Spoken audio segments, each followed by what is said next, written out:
అందరికీ praise the lord. ప్రభువైన యేసుక్రీస్తు నామములో మీ అందరికీ శుభములు. ప్రియ మిత్రులారా, అందరూ బాగున్నారా?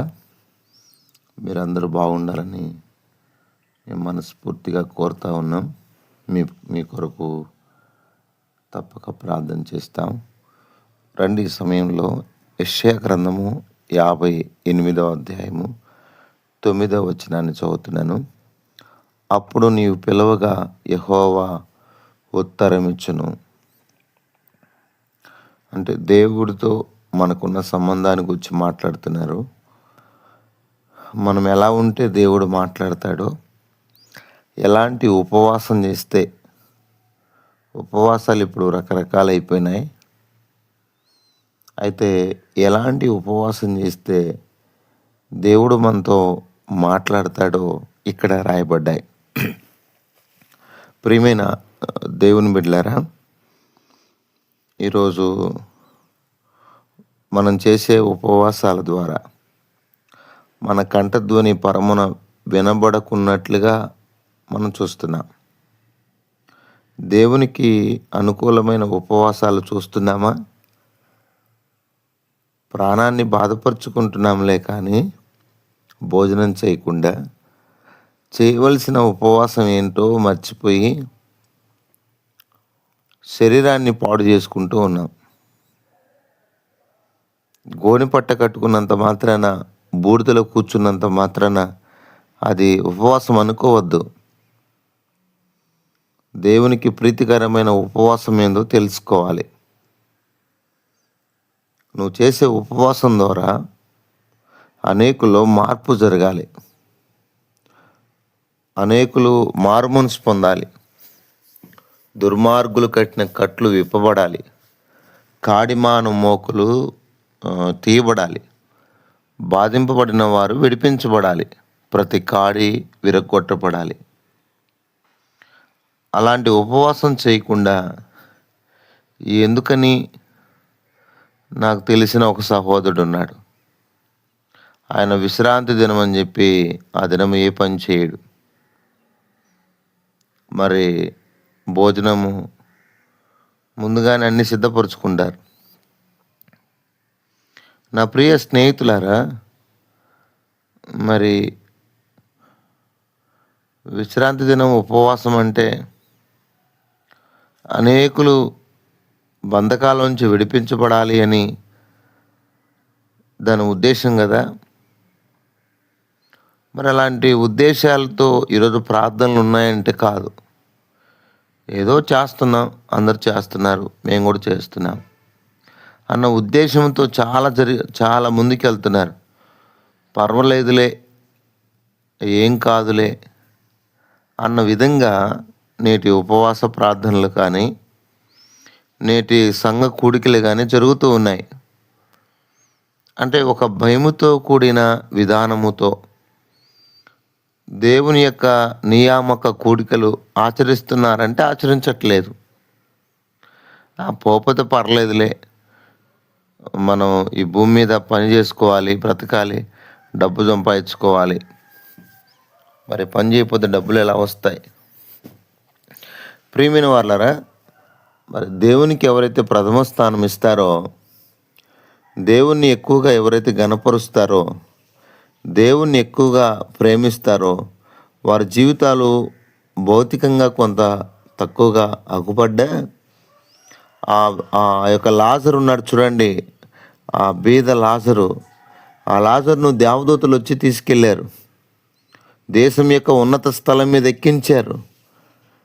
నా ప్రియ స్నేహితులారా, దేశం యొక్క ఉన్నత స్థలం మీద దేవుడు మాత్రమే ఎక్కించగలరు. నువ్వు ఎక్కలేవు. నీ శక్తి, నీ బలము చేత ఏమి చేయలేవు. అనుకోవచ్చు, నేను అది చేస్తాను, ఇది చేస్తాను, అది చేయగలను, ఇది చేయగలను అని నువ్వు అనుకోవచ్చేమో, కానీ కాదు కాదు కాదు, ఏమీ చేయలేము. కాబట్టి గమనిద్దాం, దేవునికి ఇష్టమైన ఉపవాసము చేయాలి.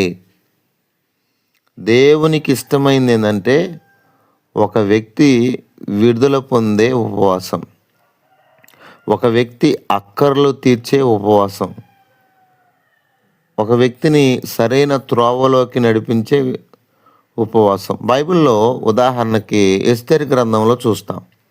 ఎస్తేరు గ్రంథంలో జరిగిన ఉపవాసం చాలా అద్భుతమైంది. ఆశీర్వాదకరమైంది.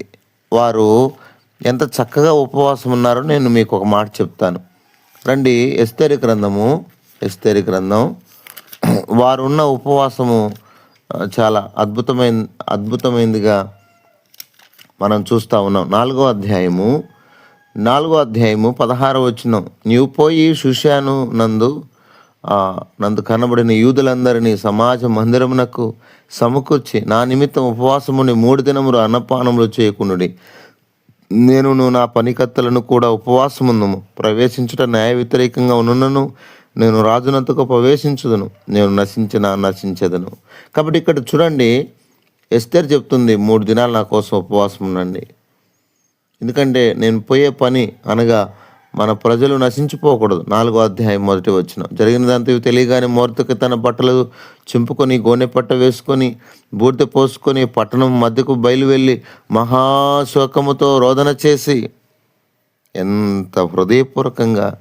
ఇదండి ఉపవాసం అంటే. ఉట్టట్టు ఉపవాసాలు కాదు. 3వ వచనం. రాజు యొక్క ఆజ్ఞయు శాసనమును ఏ సంస్థానమునకు వచ్చినో అక్కడున్న యూదులు ఉపవాసముండి మహాదుఃఖములోను ఏడ్పులోను రోదనలోను మునిగిన వారై అనేకులు గోనెను బూడిదను వేసుకొని పడి ఉండిరి. అంటే, ప్రభువా విడిపించు నాయనా, మేము పడి ఉన్న స్థితిలో నుండి మమ్మల్ని విడిపించు, మా యొక్క జనాంగాన్ని విడిపించు. ఈరోజు ఎంతమంది చేస్తున్నారు? ప్రభువా సాతాను యొక్క కట్ల కింద, సాతాను అధికారం కింద ఎంతోమంది మగ్గిపోతున్నారయ్యా, విడిపించు ప్రభువా, విడిపించు నాయనా అని భారతదేశం కొరకు, భారతదేశంలో ఉన్న ప్రజల కొరకు మరి మనం ఎంత భారం కలిగి ఉన్నాం.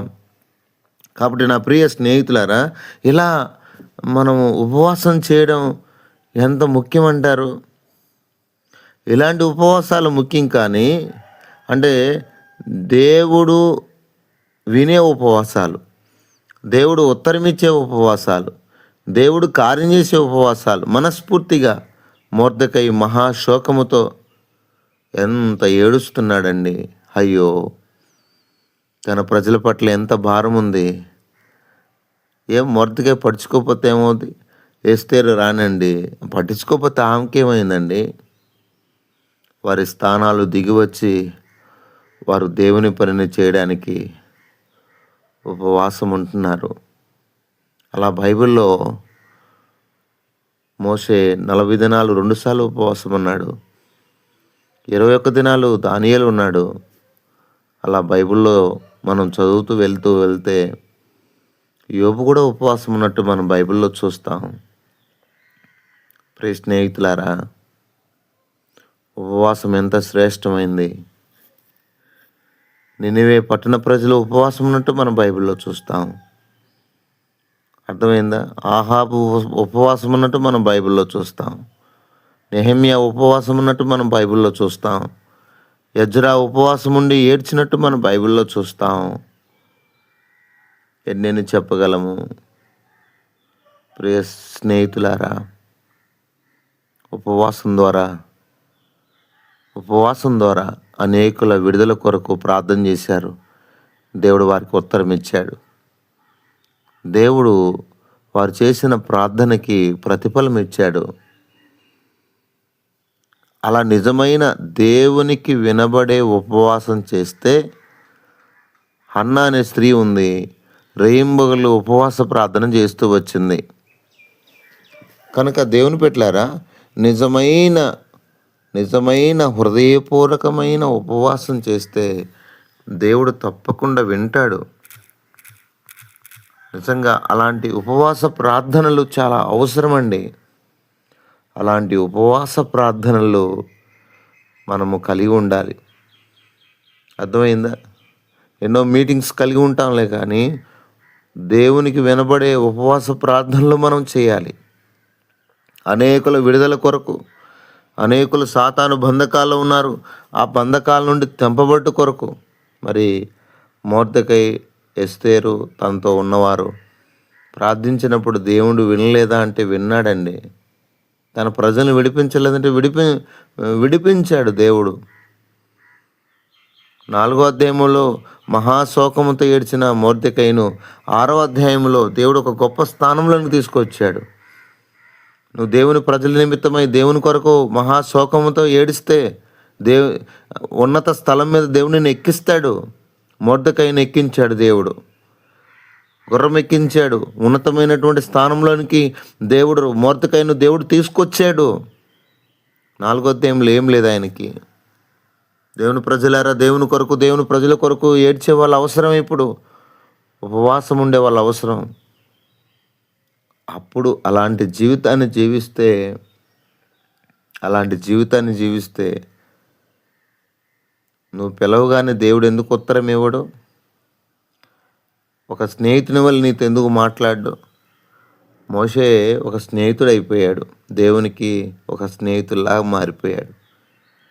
మిత్రమా, దేవుణ్ణి నువ్వు స్నేహితుడిగా కలిగి ఉన్నావా?